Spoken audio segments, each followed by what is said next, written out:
पिछले लेक्चर में हमने फर्स्ट ऑर्डर सिस्टम के बारे में डिस्कस किया था। इस लेक्चर में हम सेकंड ऑर्डर सिस्टम डिस्कस करेंगे।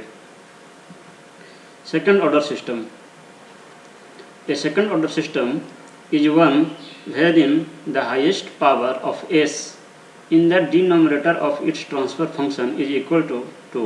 सेकेंड ऑर्डर सिस्टम वह है जिसके कि ट्रांसफ़र फंक्शन में डिनोमिनेटर में s का हाईएस्ट पावर 2 हो तो वो सेकेंड ऑर्डर सिस्टम कहलाता है। ट्रांसफ़र फंक्शन आपने देखा था कि रिस्पॉन्स बाई इनपुट, इन दोनों के रेशियो से ट्रांसफ़र फंक्शन निकलता है। और ट्रांसफ़र फंक्शन में जो डिनोमिनेटर होगा अगर वो सेकेंड ऑर्डर का है, यानी इसमें s का पावर 2 है प्लस कुछ इस टाइप से है, सेकेंड ऑर्डर का पॉलिनोमियल है, तो वो सेकेंड ऑर्डर सिस्टम को रिप्रेजेंट करता है। A general expression for transfer function of a second order control system is given by. कोई भी सेकेंड ऑर्डर सिस्टम जो है उसका ट्रांसफ़र फंक्शन एक जनरल एक्सप्रेशन, ये जनरल है, ये आपका सेकंड ऑर्डर सिस्टम का जनरल एक्सप्रेशन है ट्रांसफ़र फंक्शन का, कि C S by R S को जनरली लिखा जाता है ओमेगा एन स्क्वायर बटा S square plus 2 zeta omega N S plus omega N square. ये आपका सेकंड ऑर्डर सिस्टम का ट्रांसफ़र फंक्शन का एक जनरल एक्सप्रेशन है। इस एक्सप्रेशन में आप देखिए कि ट्रांसफ़र फंक्शन का जो डिनोमिनेटर है उसमें जो हाईएस्ट पावर है वो 2 है, तो इसलिए यह सेकेंड ऑर्डर सिस्टम है। इसमें जो जीटा है उसे डैम्पिंग रेशियो कहा जाता है और ओमेगा एन को नेचुरल फ्रीक्वेंसी कहा जाता है। जीटा और ओमेगा एन के बारे में हम आगे में डिटेल में डिस्कस करेंगे। The denominator of the above transfer function when equated to 0 is called characteristic equation. ये जो ट्रांसफर फंक्शन है सेकेंड ऑर्डर ट्रांसफ़र फंक्शन है सेकेंड ऑर्डर सिस्टम का, इसका जो डिनोमिनेटर है उसके पॉलिनोमियल को अगर 0 से इक्वेट कर दिया जाए S square plus 2 zeta omega N S plus omega N square, ये जो डिनोमिनेटर का पॉलिनोमियल है इतना को अगर हम 0 से इक्वेट करें तो ये जो इक्वेशन बना, इस इक्वेशन को कैरेक्टरिस्टिक इक्वेशन कहा जाता है सेकेंड ऑर्डर सिस्टम का। और ये जो इक्वेशन है ये स्टैंडर्ड इक्वेशन है, ये एक जनरलाइज्ड इक्वेशन है। That is the characteristic equation of second order system is S square plus 2 zeta omega N S plus omega N square is equal to 0। ये आपका सेकेंड ऑर्डर सिस्टम का characteristic equation कहलाता है। The block diagram representation of above transfer function is, जो transfer function second order system के लिए हमने अभी ऊपर में लिखा था C S by R S, यानी कि रिस्पॉन्स बटा इनपुट, इन दोनों का रेशियो को हमने लिखा था ट्रांसफर फंक्शन को omega N square by S square plus 2 zeta omega N S plus omega N square. तो इस ट्रांसफर फंक्शन को अगर हम ब्लॉक डायग्राम के रूप में रिप्रेजेंट करना चाहें तो इसे इस प्रकार से रिप्रेजेंट किया जा सकता है, यानी कि इस ब्लॉक डायग्राम को अगर आप सॉल्व करेंगे तो आपको यही ट्रांसफ़र फंक्शन मिलेगा। तो ये जो ब्लॉक डायग्राम है वो इस सेकेंड ऑर्डर सिस्टम का ब्लॉक डायग्राम रिप्रेजेंटेशन है। इसमें हमने बताया था कि इसको ये आपका फॉरवर्ड पाथ है और ये आपका फीडबैक पाथ है। यहाँ निगेटिव है, इसका मतलब कि निगेटिव फीडबैक है। और इस फॉरवर्ड पाथ में ये जो ब्लॉक है इसको ओपन लूप ट्रांसफ़र फंक्शन भी कहते हैं। जो फॉरवर्ड पाथ में जो गेन है इसको गेन कहते हैं, तो इसे ओपन लूप ट्रांसफ़र फंक्शन भी कहा जाता है, ओपन लूप ट्रांसफ़र फंक्शन। और ये जो है आपका क्लोज्ड लूप ट्रांसफ़र फंक्शन है, सी एस बटा आर एस जो है ये क्लोज्ड लूप ट्रांसफ़र फंक्शन है। ये जो फीडबैक है इसमें आपको यहाँ पे कुछ लिखा हुआ नहीं है, यहाँ पर भी आपको एस का फंक्शन हो सकता है, तो यहाँ पे अगर नहीं पूछा है इसका मतलब है कि ये यूनिटी है, एक है, 1 है। तो अगर हम यहाँ पे आपको इसको सॉल्व करके दिखाते हैं कि इसको सॉल्व करने पे ये आता है या नहीं आता है, इसको हम सॉल्व करते हैं। तो देखिए ये आपका समिंग पॉइंट है, इस समिंग पॉइंट में 2 सिग्नल ऐड हो रहे हैं, एक इनपुट सिग्नल है और दूसरा फीडबैक सिग्नल है। फीडबैक सिग्नल एक से मल्टीप्लाई होकर के यहाँ पे आपको पहुँच रहा है। तो ये दोनों सिग्नल यहाँ पे ऐड हो रहे हैं, मिक्स हो रहे हैं। मिक्स होने के बाद जो सिग्नल बना उसे ES कहा गया, यानी एरर सिग्नल कहा गया, क्योंकि एक प्लस में एक माइनस में है, तो दोनों का डिफरेंस जो आया, आउटपुट और इनपुट का जो डिफरेंस आया, उसको एरर सिग्नल कहा जाता है। तो वो एरर सिग्नल यहाँ से फिर और इस गेन के थ्रू मल्टीप्लाई होकर के फिर आपको आउटपुट मिलता है। तो हम कह सकते हैं ऐसा कि RS, ये RS हो गया, और माइनस CS इंटू 1, CS से यहाँ से लिया गया है पाथ, और 1 से मल्टीप्लाई होकर के यहाँ पे पहुँच रहा है। तो आपको CS ही यहाँ पे पहुँचेगा, RS माइनस CS, और उसके बाद ये दोनों का जो डिफरेंस है, ये दोनों का जो डिफरेंस हुआ वो एरर सिग्नल कहलाया, और वो सिग्नल आपको इस गेन से मल्टीप्लाई होने के बाद फिर आपको CS आउटपुट मिलेगा। तो इसे मल्टीप्लाई करेंगे ओमेगा n स्क्वायर बटा S into S plus 2 zeta omega n, तो फिर आपको मिलेगा CS ही मिलेगा, क्योंकि ये आपको फिर से यहाँ से मल्टीप्लाई होने के बाद फिर आपको आउटपुट CS ही है। तो इसको हम इस प्रकार से सॉल्व करते हैं, और इसको हम अगर सॉल्व करेंगे, इस फैक्टर से दोनों में मल्टीप्लिकेशन होगा, इसमें भी मल्टीप्लिकेशन होगा, इसमें भी मल्टीप्लिकेशन होगा।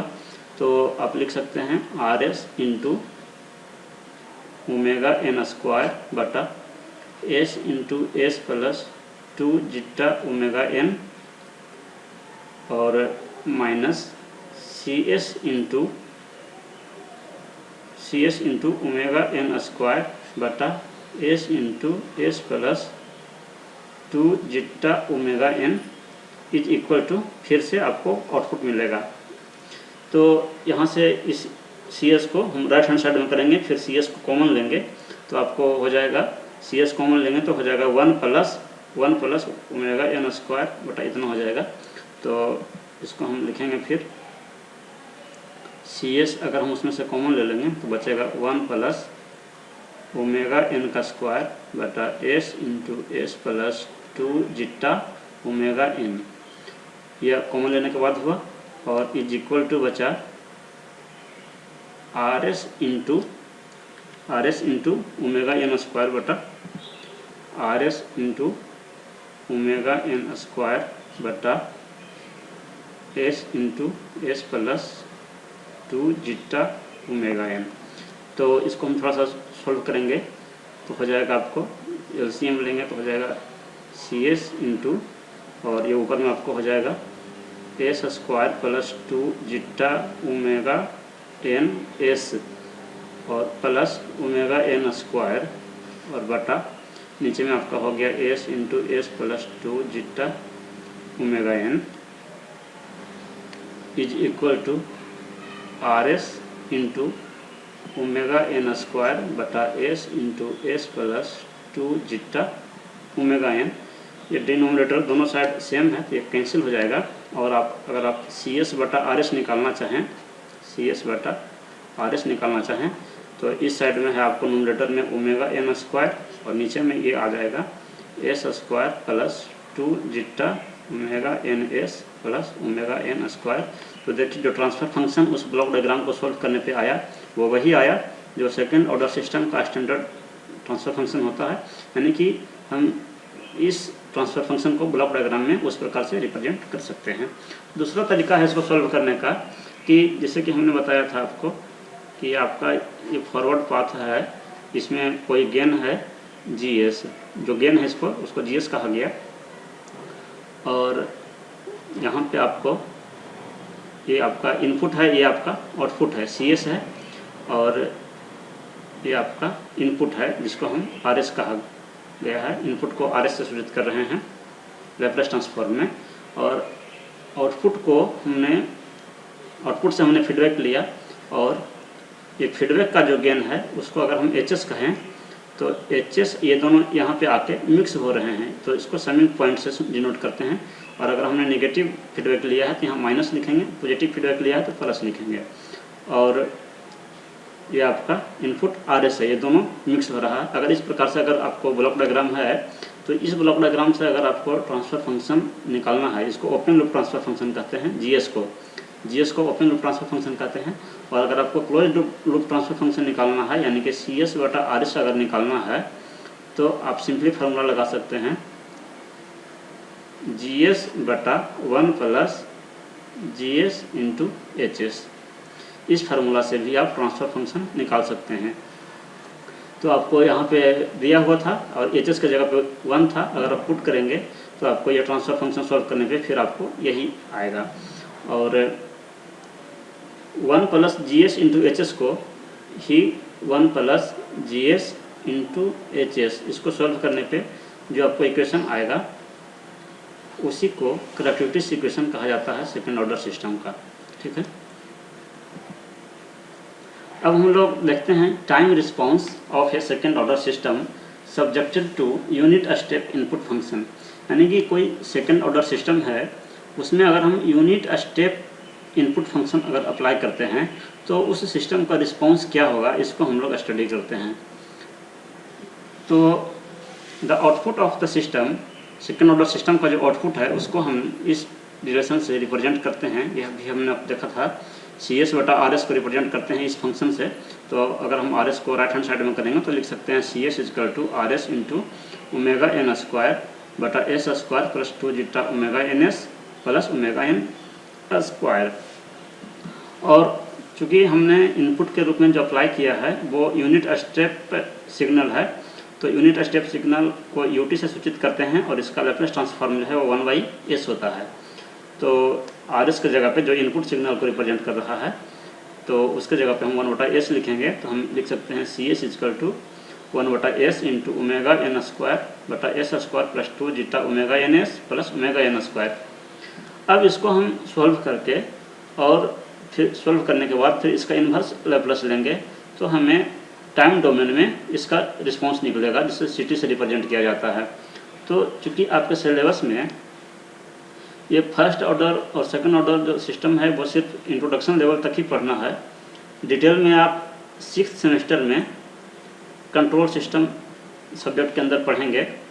तो और इसका जो डेरिवेशन है वो थोड़ा सा कॉम्प्लेक्स है, इसलिए हम उसको अभी अवॉइड कर रहे हैं और डायरेक्ट हम यहाँ पे रिजल्ट आपको लिख रहे हैं कि जो इसका जो रिजल्ट आता है टाइम रिस्पॉन्स का, इसको फैक्टराइज करके और इन्वर्स लैप्लेस लेने पे जो सेकेंड ऑर्डर सिस्टम का जो रिस्पॉन्स होगा वो आता है CT is equal to 1 minus e to the power minus zeta omega n t बटा under root 1 minus zeta square into sine omega n under root 1 minus zeta square into T plus tan inverse under root 1 minus zeta square बटा zeta.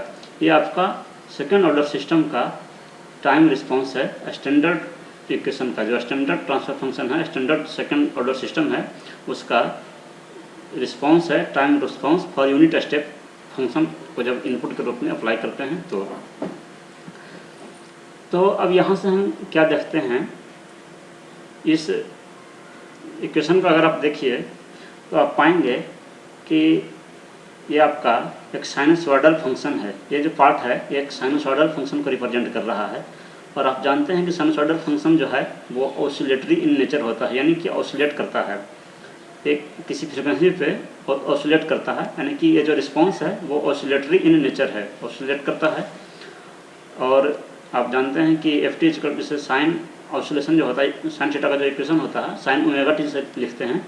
तो sign और इसको अगर आप frequency कहें तो sine omega और ये टी और प्लस ये सम एंगल है फाई, इसको आप कह सकते हैं sine omega T plus phi, इसको पूरे को कह सकते हैं कि कुछ एंगल से ये शिफ्टेड है।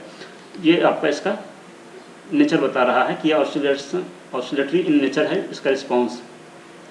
और ये जो फैक्टर है e to the power minus zeta omega N T, अगर आप e to the power minus AT का अगर आप ग्राफ देखें तो ये आपका इस टाइप से ग्राफ आता है, यानी कि ये इसको कहते हैं डिकेइंग फंक्शन, डिके।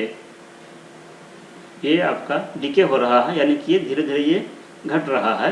इसका जो आउटपुट है रिस्पॉन्स है वो टाइम के साथ धीरे धीरे रिड्यूस होते जाता है।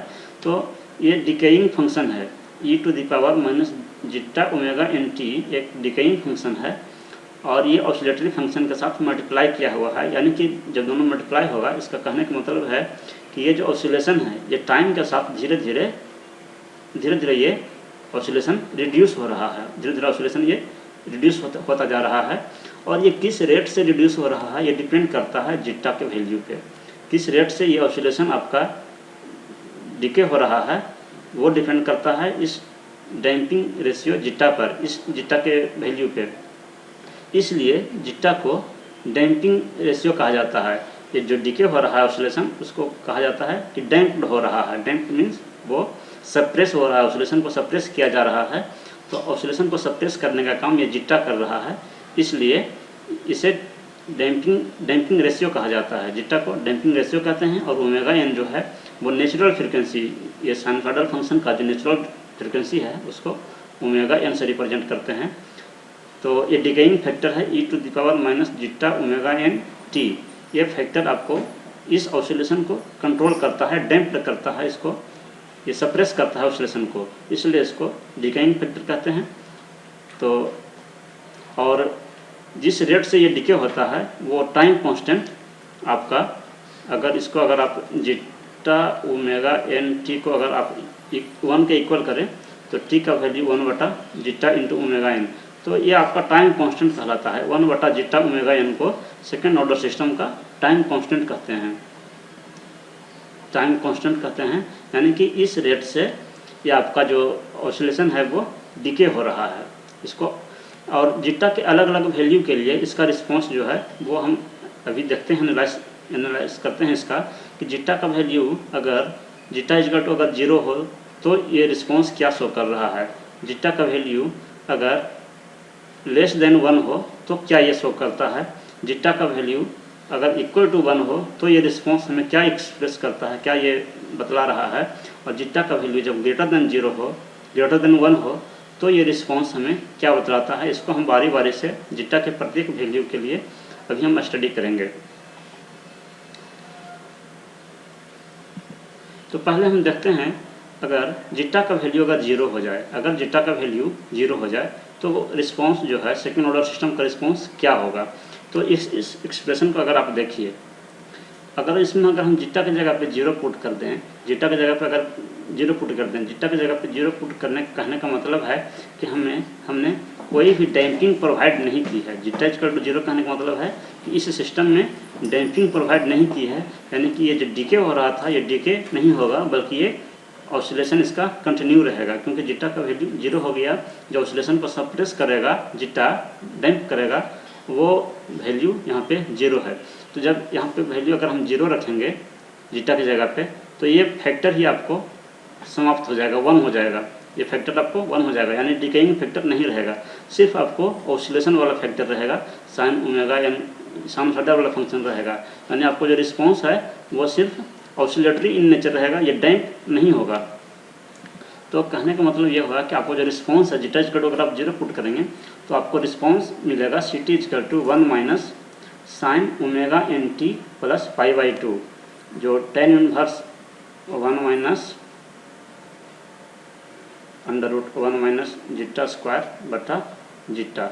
ये जो वैल्यू था इसमें अगर जीटा की जगह पर आप 0 पुट करेंगे तो ये आपको tan इनवर्स इन्फिनिटी आएगा, और tan इनवर्स इन्फिनिटी का वैल्यू π/2 होता है। यानी कि आपको रिस्पॉन्स जीटा इक्वल टू 0 के लिए ये आपको रिस्पॉन्स मिलेगा सेकेंड ऑर्डर सिस्टम का। ये रिस्पॉन्स ये बता रहा है कि ये जो साइनसॉइडल फंक्शन है इसमें ये नेचुरल फ्रिक्वेंसी से पे ये ऑसिलेट कर रहा है। ओमेगा एन इसका नेचुरल फ्रिक्वेंसी है, उस फ्रिक्वेंसी पे ये ऑसिलेट कर रहा है और ये फंक्शन π/2 से शिफ्टेड है। तो इसका ग्राफ जब आप ड्रॉ करेंगे तो आपको ये ग्राफ रिस्पॉन्स मिलेगा, ग्राफिकल रिप्रेजेंटेशन। ये आपको नेचुरल फ्रिक्वेंसी ओमेगा एन से ओमेगा एन फ्रिक्वेंसी पर ये जो है वो आपको ऑसिलेट कर रहा है। इसमें डैम्पिंग फैक्टर नहीं है, ये कभी भी आपको डैम्प नहीं हो रहा है, यानी कि टाइम के किसी भी वैल्यू पर ये इस फंक्शन का वैल्यू कभी भी ये स्टेडी स्टेट में नहीं आएगा, ये हमेशा ये ऑसिलेशन करता रहेगा, चाहे t इक्वल टू इन्फिनिटी तक भी चला जाए तो ये आपको ऑसिलेशन ये करता रहेगा। ये कभी भी चूँकि ये डैम्प्ड नहीं हो रहा है तो ये अपना नेचुरल फ्रिक्वेंसी से ये ऑसिलेशन ये करता रहेगा। और ये 1 जो है 1 ये शो कर रहा है कि हमने जो इनपुट अप्लाई किया है वो ये वाला वैल्यू है जो ग्रीन कलर से दिखाया गया है। ये हमने यूनिट स्टेप प्रोवाइड किया है इनपुट के रूप में, तो यूनिट स्टेप फंक्शन का वैल्यू 1 होता है। तो ये हमारा इनपुट वैल्यू था और इस वैल्यू के अक्रॉस हमें आउटपुट इसी के आसपास आना चाहिए था। तो ये रिस्पॉन्स जो है वो उस वैल्यू के अक्रॉस ये ऑसिलेट कर रहा है। तो इसलिए जब जीटा का वैल्यू जब 0 होता है तो कहा जाता है कि जो सिस्टम है उसका रिस्पॉन्स अनडैम्प्ड है। Undamped means damped in nature नहीं है, इसलिए इस रिस्पॉन्स को जीटा इक्वल टू 0 को अनडैम्प्ड रिस्पॉन्स कहते हैं, या कहते हैं कि सस्टेन्ड ऑसिलेशन है, यानी ऑसिलेशन बरकरार है, ऑसिलेशन कंटिन्यूड है। और किस फ्रिक्वेंसी पे ऑसिलेट कर रहा है, तो वो नेचुरल फ्रिक्वेंसी पे आपका ऑसिलेट कर रहा है। तो इसलिए जीटा इक्वल टू 0 पे जो सिस्टम का रिस्पॉन्स है वो अनडैम्प्ड होता है, यानी कि सस्टेन्ड ऑसिलेशन होता है रिस्पॉन्स, और वो जो ऑसिलेशन है वो नेचुरल फ्रिक्वेंसी ओमेगा एन पे होता है। ठीक है, और ये जो कहीं कहीं ये वेव फॉर्म आपको ऊपर दिख रहा है ये बाई मिस्टेक है, ये सब इक्वल हैं और नीचे में भी ये सब इक्वल हैं, ड्रॉ करने में मिस्टेक है। सेकंड केस हम देखते हैं कि अगर जीटा का वैल्यू लेस देन 1 हो तो क्या होगा। अगर जीटा का वैल्यू लेस देन 1 हो तो आपका जो रिस्पॉन्स है सेकंड ऑर्डर सिस्टम का जो रिस्पॉन्स था यूनिट स्टेप इनपुट के लिए, वो रिस्पॉन्स आपका यही था। तो अगर इसमें जीटा का वैल्यू अगर लेस देन 1 है, 1 से अगर कम है, तो 1 से कम होगा तो ये वैल्यू कुछ ना कुछ ये वैल्यू होगा, कुछ ना कुछ वैल्यू होगा। इसका मतलब है कि ये जो ऑसिलेशन जो ये जो फंक्शन जो ऑसिलेशन शो कर रहा है उस ऑसिलेशन को ये फैक्टर जो है वो डैम्प्ड कर रहा है। डैम्प्ड कर रहा है मीन्स वो जैसे जैसे टाइम बढ़ता जाएगा इसका ऑसिलेशन वो कम होता जाएगा। तो उसी चीज़ को जब जीटा का वैल्यू लेस देन 1 है तो उसको ग्राफिकल रिप्रेजेंटेशन में हम इस प्रकार से शो कर रहे हैं कि ऑसिलेशन तो है लेकिन ये ऑसिलेशन टाइम के साथ रिड्यूस होता जा रहा है। वो रिड्यूस किस कारण से हो रहा है, इस फैक्टर के कारण हो रहा है। डैम्पिंग यहाँ पे प्रोवाइड किया जा रहा है। जीटा का वैल्यू अगर 1 से छोटा कुछ भी वैल्यू हो तो ये आपको जो ऑसिलेशन है वो धीरे धीरे टाइम के साथ ये सप्रेस होता जाएगा और फाइनली एसटीडी स्टेट में ये बिल्कुल ही सप्रेस हो जाएगा और ये एक कांस्टेंट वैल्यू एसटीडी स्टेट में आपको मिलेगा इसका रिस्पॉन्स का। और तो जब ये 40 शटलिंग टाइम शो करता है तो शटलिंग टाइम पे जाके ये आपको ऑसिलेशन समाप्त हो जाएगा और उसके पहले का स्टेट को ट्रांजिएंट स्टेट और उसके बाद के स्टेट को एसटीडी स्टेट कहते हैं, क्योंकि इसके पहले के स्टेट में जो रिस्पॉन्स है वो हर क्षण बदल रहा है। तो इसलिए ये आपको इसको ट्रांजिएंट रिस्पॉन्स कहते हैं और इधर जो है रिस्पॉन्स वो कांस्टेंट हो जाता है तो इसको एसटीडी स्टेट रिस्पॉन्स कहते हैं। और जिस रेट से ये डीके हो रहा है वो टाइम कांस्टेंट वो 1 जीटा ओमेगा एन है। इस रेट ये आपका टाइम कांस्टेंट जो है वो इसके ऑसिलेशन को वो कंट्रोल कर रहा है। इस टाइम कांस्टेंट से ये डीके हो रहा है। तो ऐसा कहा जाएगा इसको कि अगर जीटा का वैल्यू लेस देन 1 है यानी डैम्पिंग रेशियो का वैल्यू अगर 1 से कम है तो जो सिस्टम का रिस्पॉन्स है वो अंडर डैम्प्ड इन नेचर है, यानी कि इसको इस प्रकार के ऑसिलेशन को जो कि ऑसिलेशन का मैग्नीट्यूड धीरे धीरे कम होता जा रहा है तो उसको कहा जाता है कि अंडर डैम्प्ड इन नेचर है। ये रिस्पॉन्स जो है वो अंडर डैम्प्ड इन नेचर है और किस फ्रिक्वेंसी से ये ऑसिलेशन हो रहा है वो फ्रिक्वेंसी अब नेचुरल फ्रिक्वेंसी नहीं रही, क्योंकि ये फ्रिक्वेंसी जो है वो टाइम के साथ ये चेंज हो रहा है। तो अब नेचुरल फ्रिक्वेंसी से ये ऑसिलेशन नहीं हो रहा है बल्कि उसको डैम्प्ड फ्रिक्वेंसी कहा जाता है। ये डैम्प्ड फ्रिक्वेंसी कहा जाता है कि डैम्प्ड फ्रिक्वेंसी से ये ऑसिलेट हो रहा है और डैम्प्ड फ्रिक्वेंसी का जो एक्सप्रेशन है वो होता है omega N √1 minus zeta square. ये जो फ्रिक्वेंसी जो शो कर रहा है यही डैम्प्ड फ्रिक्वेंसी शो कर रहा है। साइन ओमेगा डी इसको डैम्प्ड फ्रिक्वेंसी कहेंगे। इस फ्रिक्वेंसी से ये ऑसिलेशन हो रहा है तो इसलिए damped frequency omega N √1 minus zeta square. Zeta के वैल्यू पे डिपेंड करता है ये ऑसिलेशन कि किस फ्रिक्वेंसी से ये ऑसिलेट होगा। तो the system is under damped in nature for zeta less than 1 के लिए जो सिस्टम का रिस्पॉन्स है वो अंडर डैम्प्ड है और जो फ्रिक्वेंसी ऑफ ऑसिलेशन है वो है omega N √1 minus zeta square. अगर जीटा का वैल्यू 1 हो जाए, if zeta is equal to 1 तो सिस्टम का रिस्पॉन्स जो है वो क्या होगा। तो अगर उस एक्सप्रेशन में जो रिस्पॉन्स का जो एक्सप्रेशन था उसमें अगर जीटा की जगह पर अगर 1 पुट करें तो आपको ये एक्सप्रेशन मिलेगा। जीटा इक्वल टू 1 पुट करने पे आपको चूँकि √1 माइनस जीटा स्क्वायर है बीच में, और जीटा की जगह पर 1 पुट करेंगे तो आपको ये नीचे डिनोमिनेटर में 0 हो जाएगा। तो इसको लिमिट के द्वारा निकाला जाएगा, लिमिट जीटा टेंड्स टू 1 करके इस एक्सप्रेशन को निकाला जाएगा। तो आपको वैल्यू जो आएगा 1 minus e⁻ omega N T और into 1 plus omega N T. कहने का मतलब है कि अगर जीटा का वैल्यू अगर 1 हो जाए तो उस केस में ऑसिलेशन बिल्कुल ही समाप्त हो जाएगा, ऑसिलेशन आपको नहीं रहेगा, क्योंकि आपका जो फार्मूला था ये रिस्पॉन्स का, उसमें अगर आप देखें कि बीच में था sine omega N √1 minus zeta square. जब जीटा का वैल्यू जब 1 हो जाएगा तो ये 1 माइनस 1 0 हो जाएगा, 0 हो जाएगा तो ये साइन 0 हो जाएगा, यानी कि ऑसिलेशन वाला टर्म ही ये समाप्त हो जाएगा। तो ऑसिलेशन वाला टर्म जो समाप्त हो जाएगा, तो कहने का मतलब है कि अगर जीटा का वैल्यू 1 है, यानी डैम्पिंग रेशियो अगर 1 है, तो सिस्टम के रिस्पॉन्स में कोई ऑसिलेशन नहीं है और सिस्टम बहुत जल्दी ही स्टेडी स्टेट में पहुंच जाएगा। सिस्टम जो है वो बहुत जल्द स्टेडी स्टेट में पहुंच जाएगा। और तो यही आपको, और इस पर सिचुएशन को कहा जाता है कि सिस्टम जो है वो क्रिटिकली डैम्प्ड है। अगर जीटा का वैल्यू 1 है तो सिस्टम हमारा क्रिटिकली डैम्प्ड है, डैम्प्ड कहा जाता है। और अगर जीटा का वैल्यू अगर 1 से ज़्यादा हो, ग्रेटर देन 1 हो, तो इस केस में अगर आप ये जो रिस्पॉन्स है इसमें अगर जीटा का वैल्यू 1 से ज़्यादा पुट करें, सपोज दैट इसमें 1 से ज़्यादा अगर वैल्यू हो जीटा का, या जीटा का वैल्यू यहाँ भी अगर 1 से ज़्यादा पुट करेंगे तो आप देखेंगे कि 1 ये आपका इमेजिनरी वैल्यू आ रहा है। ठीक है, ये इमेजिनरी वैल्यू आ रहा है, यानी कि ये प्रैक्टिकली एग्जिस्ट नहीं करता है, इमेजिनरी वैल्यू है।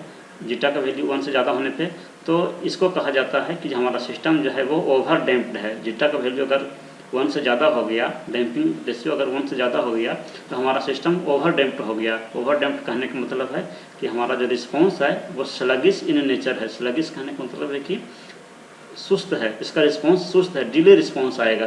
जो रिस्पॉन्स है वो तुरंत नहीं आएगा, बल्कि कुछ डिले होकर के रिस्पॉन्स आएगा, क्योंकि जब सिस्टम हमारा ओवर डैम्प्ड हो जाएगा, जीटा का वैल्यू जब ग्रेटर देन 1 होगा तो हमारा जो रिस्पॉन्स है वो डिले आएगा। तो इसको कहा जाता है कि हमारा सिस्टम ओवर डैम्प्ड है और रिस्पॉन्स जो है वो स्लगिश इन नेचर है। जब जीटा का वैल्यू जब लेस देन 1 है, जब लेस देन 1 हो, तो इसमें से हम कुछ इम्पोर्टेंट रिजल्ट्स ड्राइव करते हैं। ये जो फिगर जो दिखाया गया है, ग्राफिकल रिप्रेजेंटेशन है, वो जीटा लेस देन 1 के लिए है। तो इसमें आप देखें कि हमारा इनपुट जो है, ये input unit step input provide किए हैं, ये 1 जो शो कर रहा है ये हमारा इनपुट है, और इसी के क्रॉस हमें रिस्पॉन्स होना चाहिए, इसी के आसपास रिस्पॉन्स होना चाहिए। इसके जितने नज़दीक रिस्पॉन्स होगा एरर हमारा उतना कम होगा। तो हम देखते हैं कि ये जो वेव फॉर्म है, ये वेव फॉर्म यहाँ तक पहुँचने के बाद स्टार्टिंग में स्टेडी स्टेट में तो यहाँ के बाद पहुँचेगा, इस टाइम के बाद स्टेडी स्टेट में पहुँचेगा। इसके पहले जो है फंक्शन का वैल्यू, रिस्पॉन्स जो है वो हमेशा चेंज कर रहा है, टाइम के हर वैल्यू के लिए चेंज कर रहा है। तो हम ये देख रहे हैं कि ये रिस्पॉन्स जो है 1 तक तो पहुँचता है, उसके बाद लेकिन फिर वो 1 से ज़्यादा भी हो जाता है, 1 से ज़्यादा हो जाता है। जो पहला साइकिल है वो 1 से ज़्यादा हो जाता है, फिर उसके बाद नेक्स्ट साइकिल जो है वो धीरे धीरे कम होता जाता है।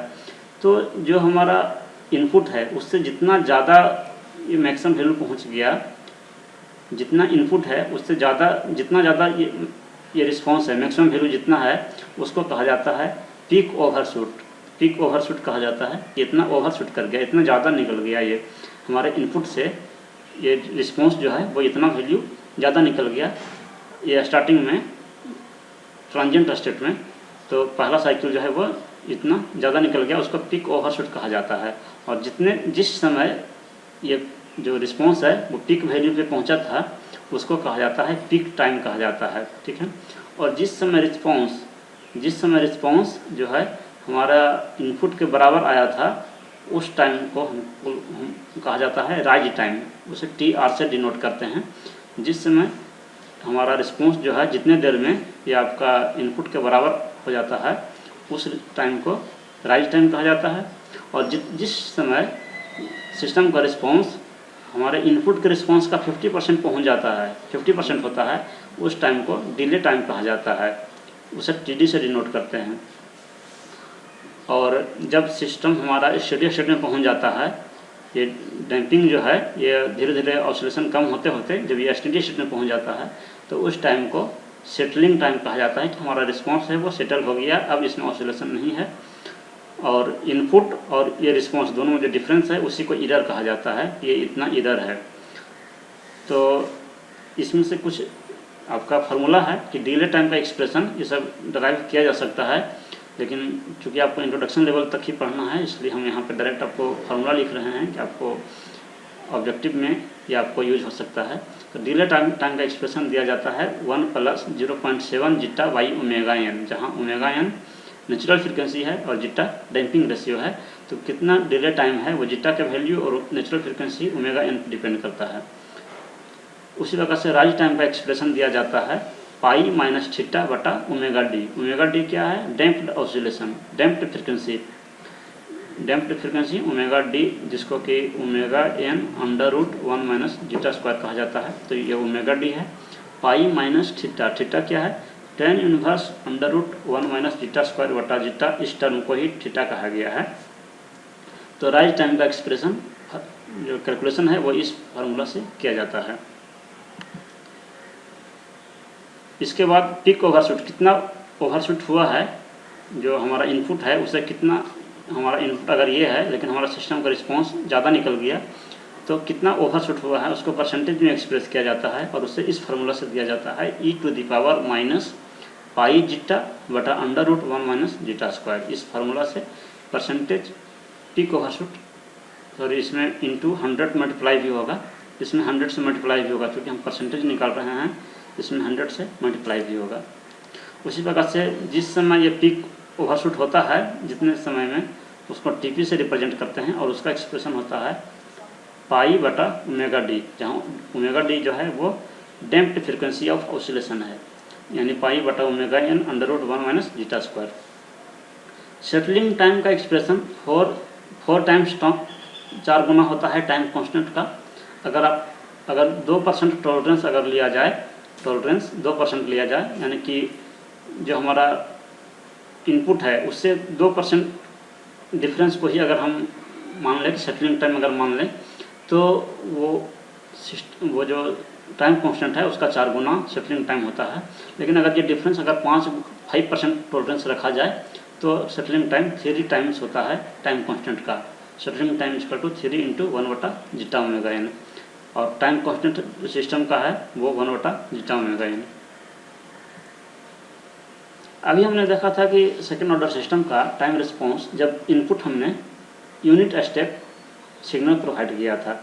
अब हम लोग देखते हैं कि अगर यूनिट इम्पल्स फंक्शन प्रोवाइड किया जाए तो सिस्टम का रिस्पॉन्स क्या होगा।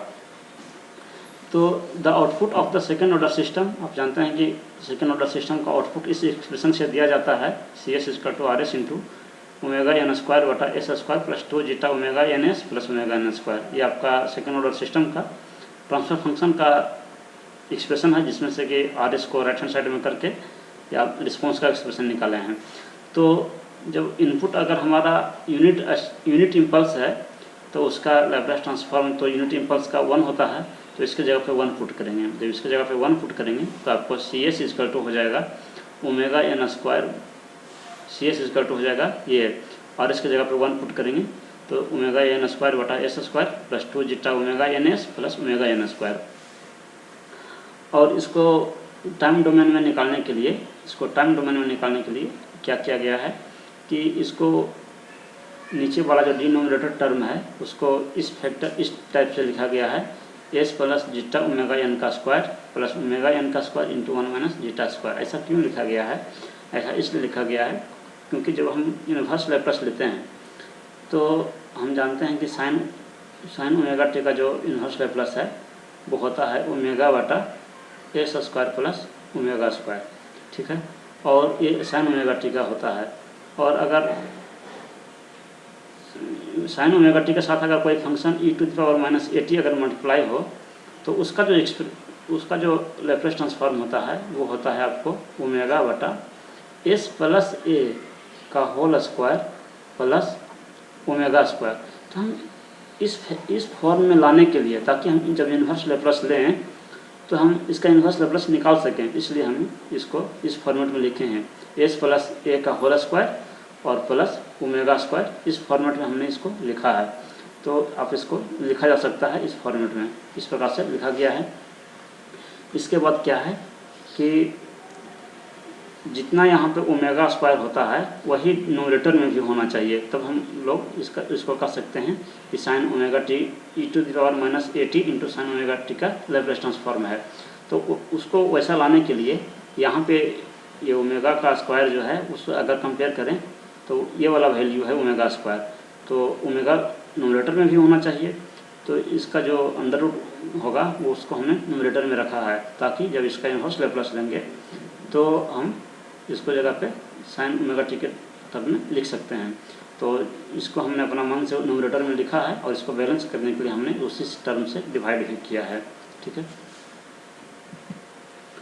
और जब आप हम उसका इन्वर्स लैप्लास लेंगे तो यह तो हमारा कांस्टेंट है, और जो इस साइड जो फंक्शन था उसका अगर जो इन्वर्स लैप्लास लेंगे तो e to the power minus zeta omega N T into sine omega N under root 1 minus zeta square इतना लिखा जा सकता है, क्योंकि साइन ओमेगा टी का लैप्लास ट्रांसफॉर्म होता है ओमेगा बटा S square plus omega square, और e to the power minus A T into sine omega T, इसका लैप्लास ट्रांसफॉर्म होता है ओमेगा बटा एस प्लस ए का होल स्क्वायर और प्लस ओमेगा स्क्वायर। तो इसी से अगर आप कंपेयर करें जो इसके जस्ट पहले जो एक्सप्रेशन था, तो आप पाएंगे कि ए के जगह पे जो वैल्यू है उसको यहाँ पे लिखा गया है माइनस जीटा ओमेगा, और ओमेगा के जगह पे जो वैल्यू है वो आपका इतना वैल्यू था। तो हम जब इन्वर्स लैप्लास लेंगे हम रिस्पॉन्स को इस फॉर्म में लिख सकते हैं। अब इसको अगर हम ग्राफिकल रिप्रेजेंटेशन में शो करें तो जीटा के अलग अलग वैल्यू के लिए जब जीटा का लेस देन 1 होगा तो आपको रिस्पॉन्स ये डैम्प्ड ऑसिलेशन रिस्पॉन्स आपको आएगा, और जीटा का वैल्यू जब 1 होगा तो आपको रिस्पॉन्स या आपको ये बिना ऑसिलेशन का ये रिस्पॉन्स आएगा, और जीटा का वैल्यू जब ग्रेटर देन 1 होगा तो रिस्पॉन्स हमारा कुछ ज़्यादा ही स्लो रिस्पॉन्स आएगा। ये तो उससे इस प्रकार से रिप्रेजेंट करेंगे। अब आपके 2018 में आपका एक क्वेश्चन पूछा गया था कि consider a second order system shown in figure, find the time response and steady state error for unit step input. यानी कि आपको ये फिगर दिया हुआ था ब्लॉक डायग्राम के रूप में, और आपसे पूछा गया था कि ये सेकंड ऑर्डर सिस्टम है और इसका आप रिस्पॉन्स निकालिए, टाइम रिस्पॉन्स निकालिए और स्टेडी स्टेट एरर भी निकालिए जब इनपुट यूनिट स्टेप सिग्नल हो तो, for damping ratio less than 1। तो आप चाहें तो इसको निकाल सकते हैं, जैसे कि हमने स्टैंडर्ड इक्वेशन का निकाला था उस टाइप से निकाल सकते हैं, लेकिन चूँकि आपको ये सिर्फ इंट्रोडक्शन लेवल तक ही पढ़ना है इसलिए हम इसको बना रहे हैं। आपको जो अभी हमने जो रिस्पॉन्स दिखाया था उसी से कंपेयर करके बता रहे हैं आपको कि इस ब्लॉक डायग्राम को अगर आप देखिए तो ओपन लूप ट्रांसफ़र फंक्शन जो है वो आपका है 1/s into S T plus 1, इसको ओपन लूप ट्रांसफ़र फंक्शन कहते हैं।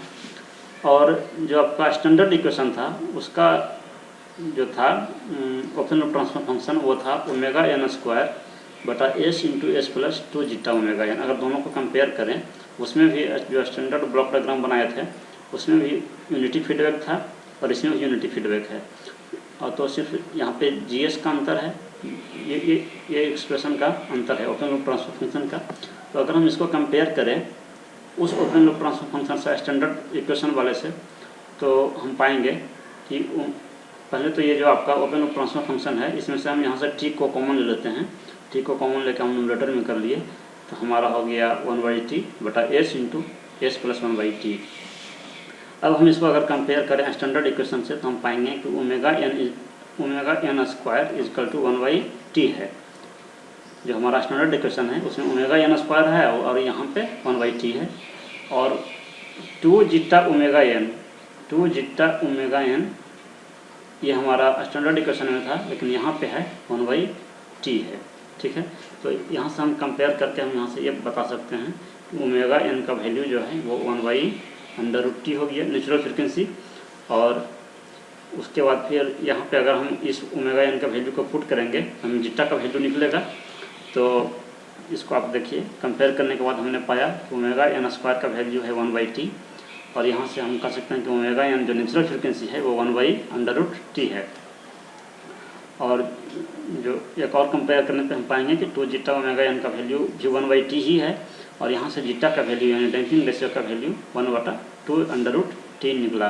ठीक है, तो जो टाइम रिस्पॉन्स था स्टैंडर्ड इक्वेशन का, उसी में सिर्फ जीटा और ओमेगा एन का वैल्यू चेंज होगा, बाकी रिस्पॉन्स आपका वही रहेगा। तो उसी रिस्पॉन्स को हमने यहाँ पे लिख दिया है, और जहाँ पे ओमेगा एन की जगह पे 1/√t है और जीटा की जगह पे 1/2√t है। आप चाहें तो इस इक्वेशन को जैसे इसको ड्राइव किया जाता है वैसे आप ड्राइव करके भी बना सकते हैं, लेकिन ये बहुत कम्प्लेक्स हो जाएगा आपके लिए। तो यहाँ से आपको जीटा <1 के लिए पूछा गया है, जब डैम्पिंग रेशियो जब 1 से कम हो तो आपसे पूछा गया है रिस्पॉन्स। तो आप जानते हैं कि जब जीटा का वैल्यू <1 हो तो उस सिस्टम रिस्पॉन्स को अंडर डैम्प्ड कहा जाता है, कि ये जो हमारा रिस्पॉन्स है सिस्टम का वो अंडर डैम्प्ड इन नेचर है, और जो डैम्प्ड फ्रिक्वेंसी है वो omega N into √1 - omega square होता है, और जो रिस्पॉन्स होता है वो आपने देखा था कि ये रिस्पॉन्स आपका धीरे धीरे ऑसिलेशन कम होता जा रहा था।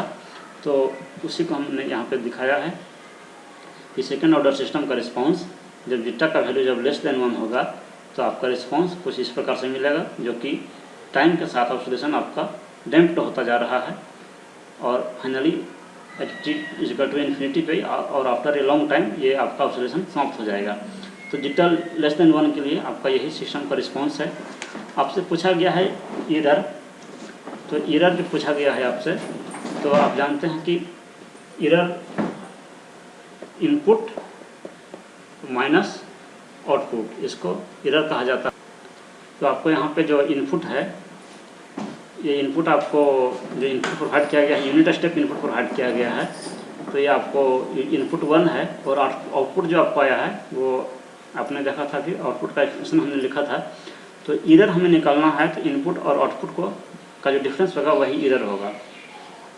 तो एरर निकालने के लिए इनपुट हमारा ये था टाइम डोमेन में इनपुट वो हमारा 1 था, और जो रिस्पॉन्स था टाइम डोमेन में वो हमारा ये रिस्पॉन्स था। इन दोनों का जो डिफरेंस होगा, तो डिफरेंस जब करेंगे तो 1 से 1 कैंसिल हो जाएगा, और जो टर्म बचेगा वो हमारा एरर शो करेगा। यही हमारा सेकेंड ऑर्डर सिस्टम के लिए एरर है।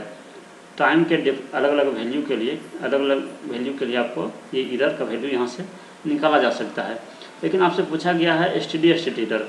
तो स्टेडी स्टेट एरर कहने का मतलब है कि एट t जब t टेंड्स टू इन्फिनिटी होगा, यानी लगभग जब time after a very long time, इसमें एरर क्या होगा। तो उसके लिए क्या है कि हम इसमें t के जगह पे इन्फिनिटी पुट करेंगे, और t के जगह पे इन्फिनिटी पुट करेंगे तो हमारा एरर जो आएगा वही हमारा स्टेडी स्टेट एरर कहलाएगा। जब t के जगह पे इन्फिनिटी पुट करेंगे तो ये टर्म जो है आपको e⁻∞ हो जाएगा, और e⁻∞ का वैल्यू होता है 0, यानी कि ये पूरा टर्म आपको 0 हो गया। तो कहने का मतलब ये है कि सेकंड ऑर्डर सिस्टम में जब यूनिट स्टेप इनपुट है तो स्टेडी स्टेट एरर 0 होगा। तो इसलिए स्टेडी स्टेट एरर अगर निकालना है तो जो एरर जो टाइम डोमेन में निकाले थे, टाइम का जो फंक्शन था एरर, उसी में जब t टेंड्स टू इन्फिनिटी होगा तो हमें स्टेडी स्टेट एरर मिलेगा। तो इसमें जब t की जगह पर इन्फिनिटी पुट करेंगे तो ये वैल्यू हमें 0 हो जाएगा, यानी कहने का मतलब है कि स्टेडी स्टेट एरर का वैल्यू 0 हो गया। तो यहीं पे आपका लेक्चर समाप्त होता है। आपका introduction to first order system और सेकेंड ऑर्डर सिस्टम यहीं पर समाप्त होता है। Thank you.